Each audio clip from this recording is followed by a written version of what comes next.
What's up, guys? Talked about this thing called going on offense a lot.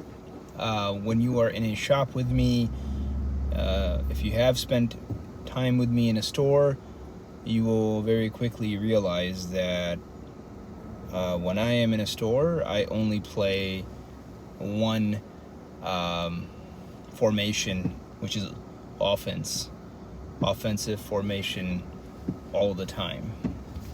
There is no defense. If you're running a store with me, or if you are in business with me, or if you are hanging out with me, there's no defense. It's just offense.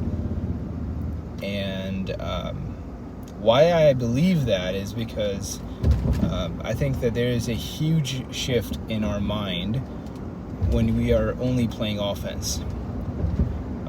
This actually goes back to the book Extreme Ownership. When we read that years ago, there was this instance where, the author Jocko is telling his guys that are on patrol to think like they're attacking the enemy, because neuroscientifically your brain releases different chemicals when you are on the offense, when you're about to go conquer, when you're about to go take territory, versus when you're waiting for an attack, when you're embracing for impact.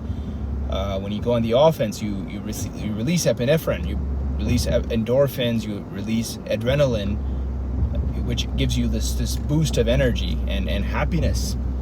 Whereas when you're in defense, you release cortisol, stress hormone. It ages you from the inside out, and it's not good. There are people that live in defense. They live in defense. They wake up in defense. They go to sleep in defense. They spend their entire day bracing for impact. Something bad's about to happen, and they literally, you can see it even the way they walk around life.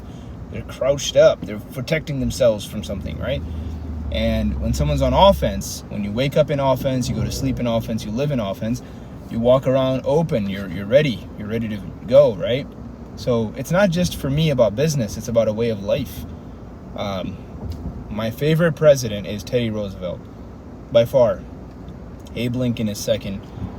Teddy Roosevelt's number one for me, because Teddy Roosevelt said a lot of very awesome things, and one of them is, which he lived as well if you study his life, one of them is, you can either rust out or you can either wear out in life.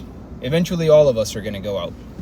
But there's two ways to go out. You can rust out because you don't do anything, you sit around and your talents get rusty, like a blade, you don't care how sharp a blade is. You let it sit around for a while, you let moisture get to it, eventually that blade is useless. It loses its very essence, which is cutting. Whereas there's another blade which is equally as sharp, but you deploy it. And eventually you'll wear that blade out because it'll just no longer be effective. But which blade gets more done? The one that sits around and gets rusted, or the one that gets used and eventually becomes, unusable? But in both cases, they get destroyed. But one of them gets a lot of things done, the other one does not. This is the idea of going on offense. If you're dealing with customers, I always tell you play offense. Never let customers call you. If you're dealing with completion of cars and looking at cars, when a car comes in, you attack that car. You get ahead of it. You never let anyone ask you what's going on with that car if you're at back of the house guy. You never let a car get ahead of you. I don't care if you beat book time. I want you to keep attacking that car.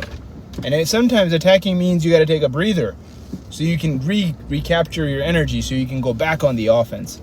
Even when I'm on vacation, my wife will tell you, I wake up at the crack of dawn. I don't believe. Look, if I'm tired and I haven't slept for weeks, that's fine. I'll take a day or two and I'll sleep. I'll sleep 10 hours. I'll sleep 12 hours.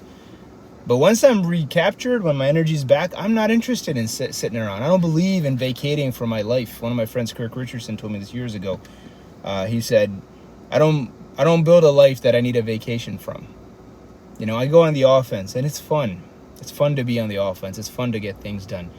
It's fun to get after it, right? It's a beautiful thing to have the ability and the privilege to live our lives. It's a privilege to be able to do the things, to even get to do the things that we get to do.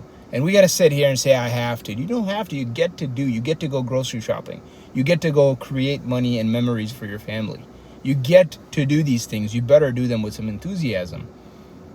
And if you do these things with enthusiasm, God will give you some incredible things to do.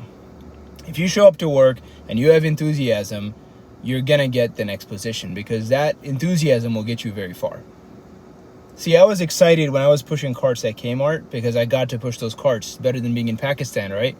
It's better than sitting inside of a classroom even. I dropped out of high school. I was working 2 jobs. One was at my brother's auto shops. The other one was at Sears. And I was excited about folding those freaking clothes because I knew I got to do this and get paid for it than to sit around in classroom and learn about things I didn't care about.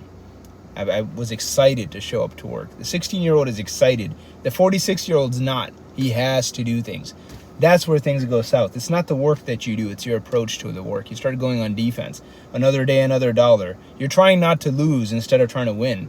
There's a big difference, right? Between two people doing the same thing. One of them's trying to win. The other one's just avoiding loss and playing defense. I'm telling you to go on the offense. It will change your life. Go on the offense with your relationships. Get ahead of everything. Get ahead of everything. You already know what you have to do. Get on with it. Attack it. Attack it. Never let someone say I could live your life better than you can. I will never let anybody say that. I don't care if there's a guy in the middle of Africa that trades lives with me today. He's not going to work harder than me. He's going to say, holy crap, I'm going to go back to Africa. This guy is crazy. Because I'll tell you right now, there is some kid in Pakistan, in Bangladesh, in Africa, in Somalia, in some of those countries. There's some impoverished young guys that if they got the opportunities that you have, if God put them in your body today, they would probably make your life look like you weren't even doing anything. They would make 10 times more value for themselves because they will go on the offense, because it's an attitude of gratitude, as they say. That's what offense does. You go. The best compliment you could pay to the life you've been given is to make it better, is to attack and to never be passive about anything. Don't be passive about living. They always say live like it's your last day. That doesn't mean literally like go spend all your money and make bad decisions. What it means is that time is ticking. Time is ticking. Every second is ticking.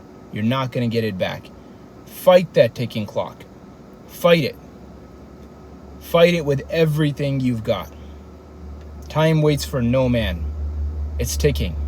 Just for you as it is for me. 10 years, 20 years, 30 years, it'll pass by like the blink of an eye. Just yesterday, I remember working at Kmart at 16 years old. I remember it like yesterday. I'm about to be 35 now. 20 damn years have gone and it feels like 2 days. I mean, I understand now when people are like, oh yeah, I remember that 50 years ago. Time waits for no man. Fight that ticking clock. Make the best of it. Make the best of it. Make the best of it with your life, with your health, with your money, with your relationships. Fight that ticking clock. Go on the offense. Go on the offense. Do not relent. Do not relent. You can relent when you're done, but do not relent. Now is not the time. There will be a day when we stop. Today is not that day. Today's not that day. Rest if you have to, but get back in the fight. Get back in it. Do not let anyone else live your life better than you. That's called regret. That's painful. Fight it with everything you've got. If you've got bad habits, fight them. If you've got bad friends, fight them by spending less time with them. If you've got bad ideas in your brain, fight them by occupying yourself in busy pursuits. If you are ignorant and you don't know and you're scared, fight it by educating yourself, by gaining knowledge, by seeking wisdom, by seeking mentors. If you don't like where you're at in life, make a change. Fight it. Fight it. Hope that helps, guys.